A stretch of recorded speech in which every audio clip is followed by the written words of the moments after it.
Hello po, makikita nyo po dyan yung headlight ng sasakyan, no? Yung yellowish, yung sa before, then yung after natin magawa. Itong proseso nito na to ay permanent solution sa mga yellowing problem ng mga headlights ng mga sasakyan, no? Samahan nyo po ako hanggang dulo, ituturo ko kung paano ang prosesong ginawa ko at kung anong mga materials o tools ang ginamit ko. Okay? Panoorin niyo po hanggang dulo. So, magre-restore tayo ng headlight. Makikita nyo, yellowish. Una, siyempre, kung pwede nyo baklasin yung headlight, mas maganda. Kung matrabaho naman ang pagbaklas at mas madali ang pagtitape, okay din yun. Basta itape nyo na maayos para hindi magasgas yung nakapaligid sa headlight at saka mamaya pag pininturahan nyo na in-spray nyo ng clear, hindi tatamaan. Ngayon, ang unang gagamitin natin is 400. Ang lilihain mo lang, unahin mo yung mga gilid, no? Hanggang sa mawala yung yellowish na ganyan, no? Yellowish. Hanggang sa maging puti yung alikabok. Ayan, no? Yellowish, di ba? Hanggang maging puti na, okay na yung 400. Then next 800. Tapos hanggang sa kuminis sa 800. Then next yung 1,500, no? Ganun lang po. Then ayan, oh, yellowish, oh. Yan yung nagiging cause bakit nagiging yellow yung headlight.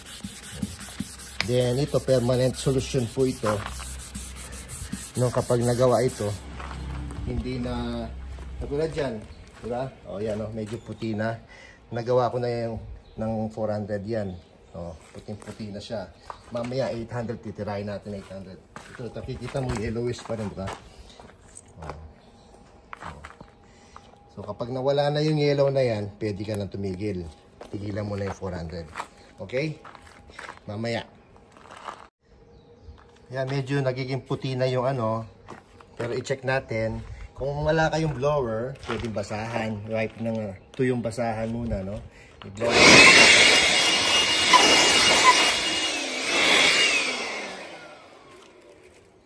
Tapos, check natin kung wala na yung yellowish. Yung pagliliya, pwedeng pa ganon, basta't wala kayo nalalagpasan, no?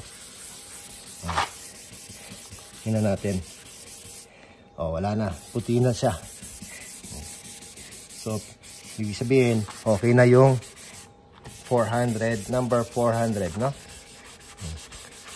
Saka makikita mo naman yung difference kanina. Oh, puting-puti na siya. Okay? O, puting-puti na. 800 naman tayo ito. Number 400. 800 tayo. Which is...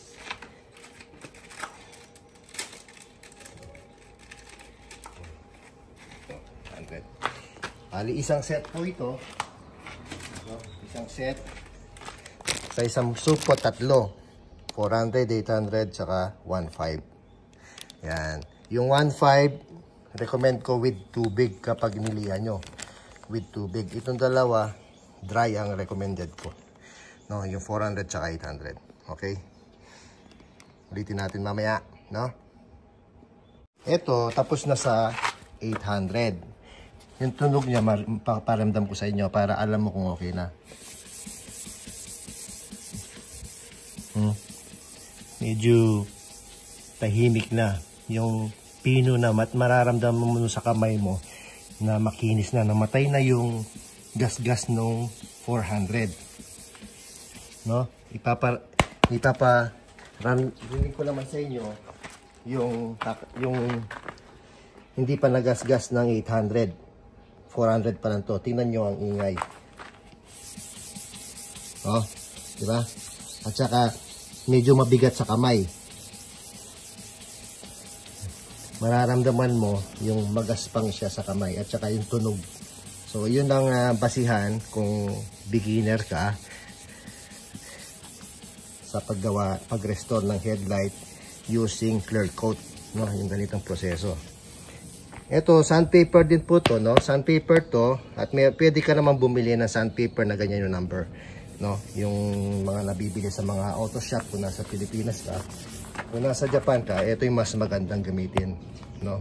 Kasi sponge yung ano, yung likod niya para magpantay yung hagod, no? Tsaka di masakit sa kamay, sabi ng aking camera girl. Maraming salamat, camera girl. Sige po, mamaya ulit. Ito, tapos na yung 400 saka 800. Tapos na po. Sa susunod ay 1.5, no? Yung liha 1.5. Yan, kaya na po yung itsura, no? So bago nyo apply yung 1.5, i-blower nyo or punasan nyo na tanggalin nyo yung alikabok, no? Ito, yung 1.5, lilihain na may tubig. So, ganyan, babasahin nyo siya. Ayan, diba? Puting-puti na siya ngayon. Unahin ko lang dito para lang ipakita sa video. Ayan, o, medyo magaspang, di ba? Papatayin nyo ngayon yung 800 sa 1.5. Unahin ko yung gilid para make sure lagi may tubig basa. Okay? Ganyan lang po. Pakikiramdaman nyo yung pino na siya sa kamay at saka sa tunog ng gas-gas. Lagi nyo inalagyan ng tubig para mas smooth. Maganda yung gas-gas. Sige po, mamaya.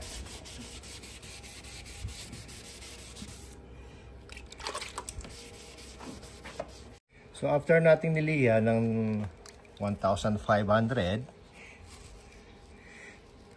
babanlawan mo siya, tatanggalin mo sa kamay mo yung alikabok. Tapos pupunasan mo ng basang-basahan para mai-ready na mamaya.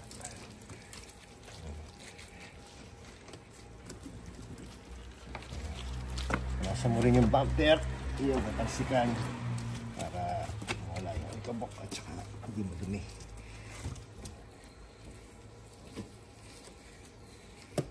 Ngayon, rinig ko sa inyo yung finish na 1.5.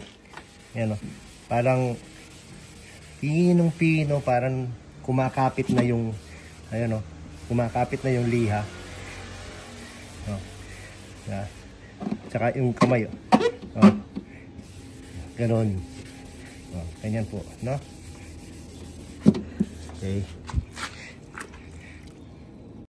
Ito, patapos na rin sa 1.5. So, ganyan siya, no? Pinipino. Basta't kahit ilang beses, basta't wala kayong malaktawan para pantay-pantay. Yan, babanlawan natin. Tanggalin, ayan, no? Dumidig. Ayaw mag-slide na yung kamay ko kahit na may tubig sa sobrang kinis niya.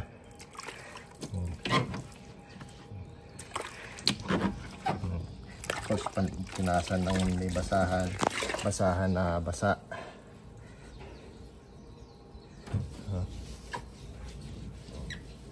Then ipo-blower natin, no?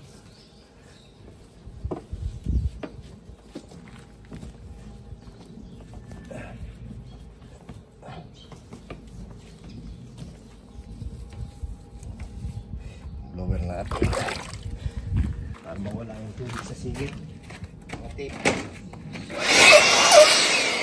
Yung mga singit-singit dyan, yan, matubig.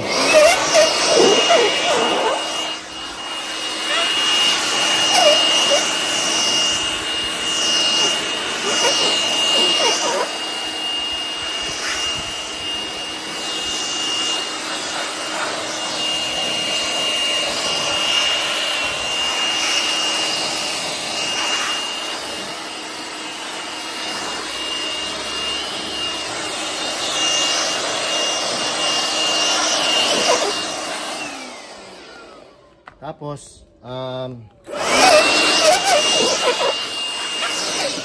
pupunasan ng ito yung basahan, yung headlight, tsaka yung body, syempre nabasa din. Lalagyan ng cover para hindi, prepare muna na pipinturahan mo para hindi madama yung body tsaka yung ibang part ng sasakyan. Then, yung pagtitape, kung yung headlight mo ay merong, ayan o, meron siyang parang, ang tawag dito, hagdan, parang ganon, hindi parehas ang level, offset siya. Doon mo i-tape sa baba. Kung pantay naman, hanapan mo ng kung saan siya maganda yung magkakaguhit siya. No?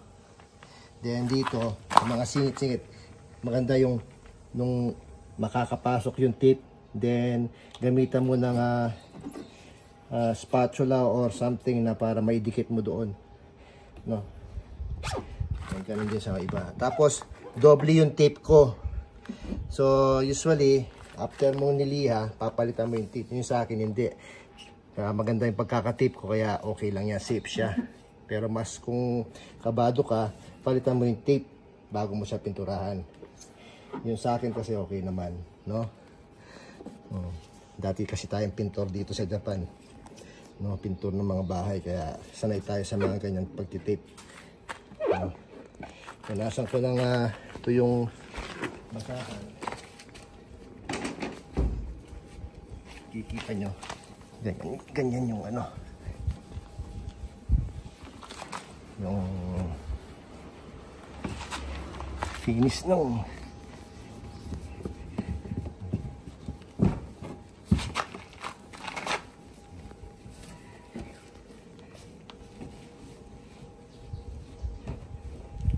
ganyan siya. Yeah. Then mamaya, after natin siya matakpan, i-prepare for spray, can spray. Lagyan natin ng ano, balik tayo sa video, no? Para may idea lang kayo, unahin nyo yung sa baba, yung kung meron kayong ganyan, no? Para, di ba, parang bubong na una yung nakalagay sa baba para kung merong gap, hindi siya papasok sa loob yung pintura or anuman, no? Ayan. Then yung next dito, di ba? Oh. Dinugtong ko dito dahil abot yung plastic para makatipid kayo ng ganyan, yung pang takip. Masking. Ayan. Size, ano yan eh. Kung dito sa Japan eh, yung size niyan eh, 1.1 meter yung haba ng plastic. Pwede mga dyaryo, di ba? Kung nasa Pilipinas ka. Yung sa taas, lalagyan niya siya ng ganyan para mahiwalay o maging flat siya. Kasi kung hindi diretso, may possible na tatama siya sa headlight. No, kung meron siyang ganyan, tulad niyan, mga yan, lalayo. No, mas madali yung pag-spray, hindi siya istorbo yung plastic or yung papel or dyaryo na nilalagay nyo. So, kaya magiging ganyan siya, no? Hindi yung diretso siya rito, magiging istorbo. Kapag ganyan, hindi siya istorbo, no? Tsaka, hindi delikado. Pag nabang nag-spray ka, hipan ng konti ng hangin, ay tumikit sa ginagawa nyo, pinispray nyo. Mag-ingat kayo sa ganyan, mamaya lalagyan natin ng tape yan, no? Tatakpan natin para hindi malagyan mga pinturahan yung body. Ayan.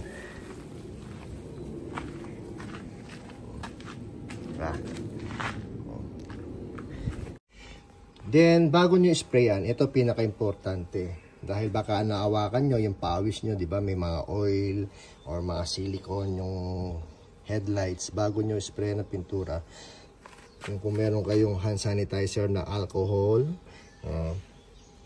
spray nyo yung basahan nyo, no? Punasan nyo muna yung headlight. Yeah? Yan. Punasan yung ganyan para mawala yung kung meron mga oil dyan, no? Oh, kita nyo, dahil nabasa, lumilinaw siya. Kabila.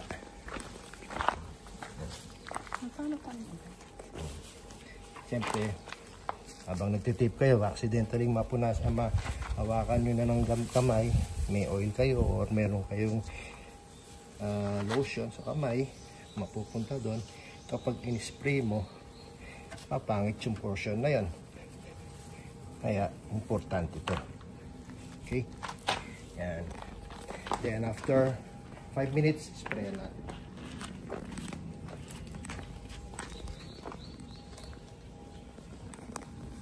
Hello, dumating na yung pang-spray natin, no?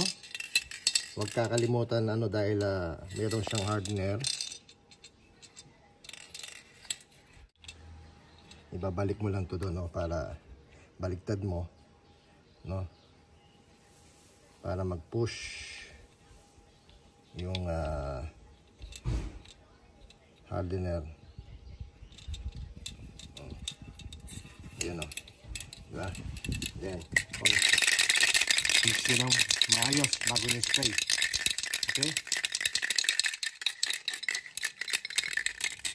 Bali, ito po yung brand ng car spray. Urethane paint ang nakasulat dyan. So, pang headlight yan, headlight. No?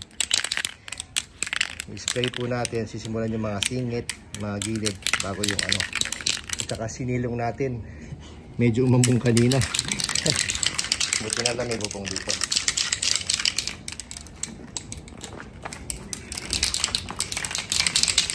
I-check nyo maayos, no?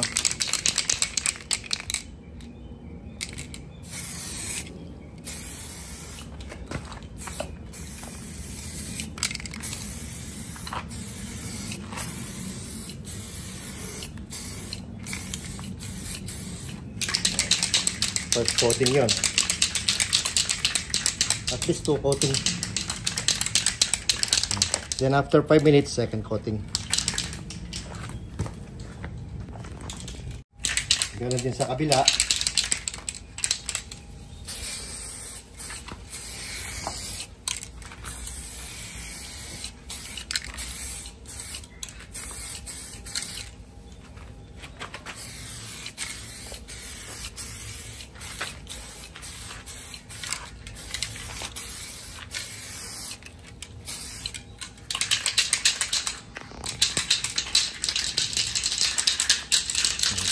After 5 minutes, second coating. Okay. After 5 minutes,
kung kasya pa, third coating.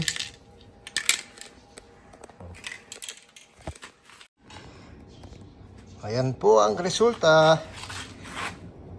Ngayon, kung gusto nyo yung i-buffing, pwede rin po after few days, no? Or 1 week. Para sure. Para tuyong-tuyo na yung clear. Yan, no? Linaw. Okay po, salamat!